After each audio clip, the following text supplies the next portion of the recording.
The other very important contrast of the Congress era and the Narendra Modi era of today, it is very important to recollect this because we easily forget the journey that we have made, especially as a youngster representing a generation that has seen through this, and also speaking for those young people who have perhaps lived through the dangerous decade of the UPA when they were very small, where they were very young. It is very important to recollect the horrendous 10 years so that we appreciate the journey that we have made.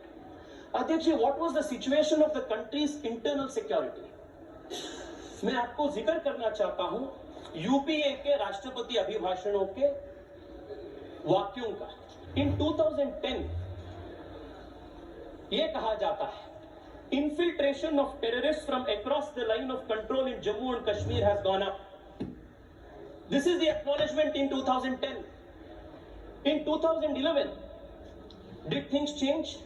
Did the government do anything? In 2011, the government again says, certain parts of the country have suffered from unacceptable high levels of violence, especially areas affected by left-wing extremism and Kashmir Valley. 2012 में पुनः कहा जाता है, the bomb blast on July 13th, 2011 in Mumbai and September 11, 2011 in Delhi are a grim reminder that terrorist modules continue to be active in the country. In 2011, 18 terrorist modules were neutralized. Terrorism, fundamentalism, ethnic violence and left-wing extremism continue to pose major challenges. ये 2012 का है। क्या 2013 में स्थिति सुधरी? 2013 में पुनः सरकार बोलती है, टेररिज्म की बात कहें तो आपको क्यों ऐसा हो रहा है? टेररिज्म के बाद जब हम बोलते हैं आपको क्या तकलीफ हो रहा है? धीरज दिखाइए, बैठिए, सुनिए और काफी चीज है, बैठिए। 2013 में क्या स्थिति सुधरी अध्यक्ष? 2013 में, listen to this, some parts of our country have in the recent past witnessed communal incidents. Incidents of left-wing extremist violence have shown a declining trend. The number of deaths in Naxal violence declined from 611 in 2011 to 414 in 2012. Compared with 2011, the number of fatalities in incidents of terrorist violence in 2012 has declined by nearly half. शर्म होनी चाहिए ये लोगों को। अध्यक्ष जी, शर्म होनी चाहिए। ये अपने पीठ थपथपा रहे हैं किस अचीवमेंट पे? That in 2012 the number of deaths has come down to only 400 from 600. This is their achievement. That compared to 2012, compared to 2011, in 2012, the fatalities owing to terrorist attacks has come down by half. ये इनका achievement है। 10 साल Congress party इस देश के internal security को इस प्रकार के कॉम्प्रोमाइज कर दिए। This is the certificate. And ये मेरा वाक्य नहीं है अध्यक्ष जी, these are all the statements of their own governments made in this very august house. अध्यक्ष जी, ये 10 साल उनका था। मैं आता हूं अपने 12 साल पे। आपको दिक्कत हो रहा है ना ये सब सुन के? सुनिए और अध्यक्ष जी, 10 साल देश लेफ्ट विंग एक्सट्रीमिज्म से ग्रसित था। देश के कोने कोने में टेररिस्ट अटैक्स होते थे। महिला बच्चे कोई सुरक्षित नहीं थे। This was the internal security situation of the country.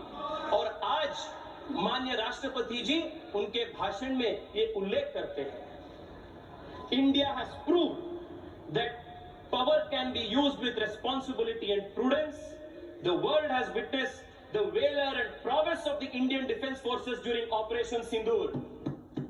Using its own resources, our country destroyed the base camps of terrorists.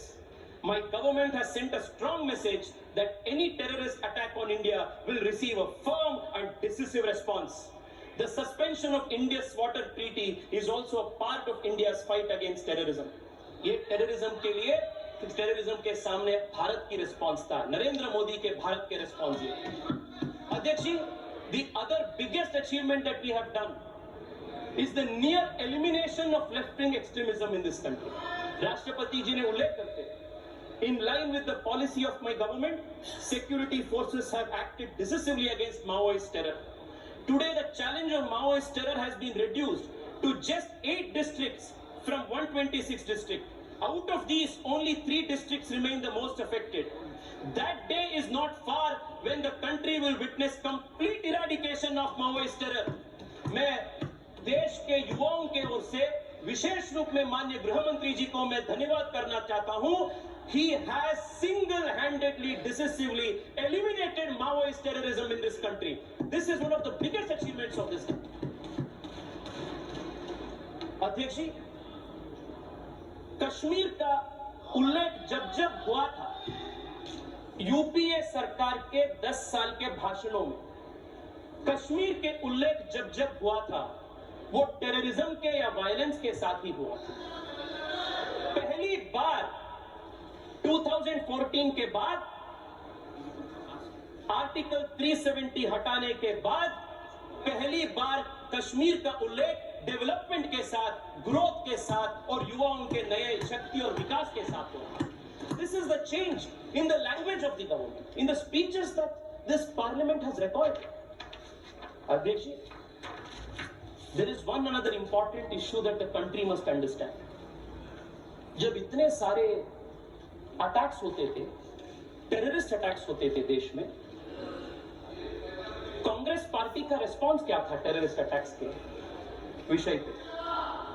मैं बताता हूं आपको क्या था, हैरान हो जाएंगे सुन के. अध्यक्ष जी, our response to terrorist attacks has been clear. When Uri happened, we responded with a surgical strike. When terrorism struck again, we responded with an air strike in Balakot. Under this very government, we responded with Operation Sindoor. We responded to them in the language that the terrorists understand. मैं आपको बताना चाहता हूं अध्यक्ष जी, अध्यक्ष जी, ये नरेंद्र मोदी सरकार की रिस्पांस थी. कांग्रेस सरकार की रिस्पांस क्या था? कांग्रेस की एक रिस्पांस क्या था टेररिज्म के लिए? अध्यक्ष जी, in 2010 they make a categorical reference towards terrorism in the president's address. And वहां ये उल्लेख करते हैं, our unity and social harmony is the best answer to the terrorists and their divisive designs. Hence, the government is committed deeply to protecting our social fabric and proposes to move the early passage of the Communal Violence Bill 2005 in the session of Parliament. ये क्या bill था?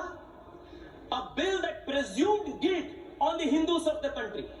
A bill that gave a legal presumption that the majority will be default perpetrators of violence. ये कांग्रेस सरकार ने बोलते हैं 2010 में that this should be the response to terrorists. शर्म आनी चाहिए आप लोगों को. टेररिस्ट के डिजाइन को देश में लागू करने का काम कांग्रेस सरकार ने 2009-2010 में करने का प्रयास किए थे. अध्यक्ष जी,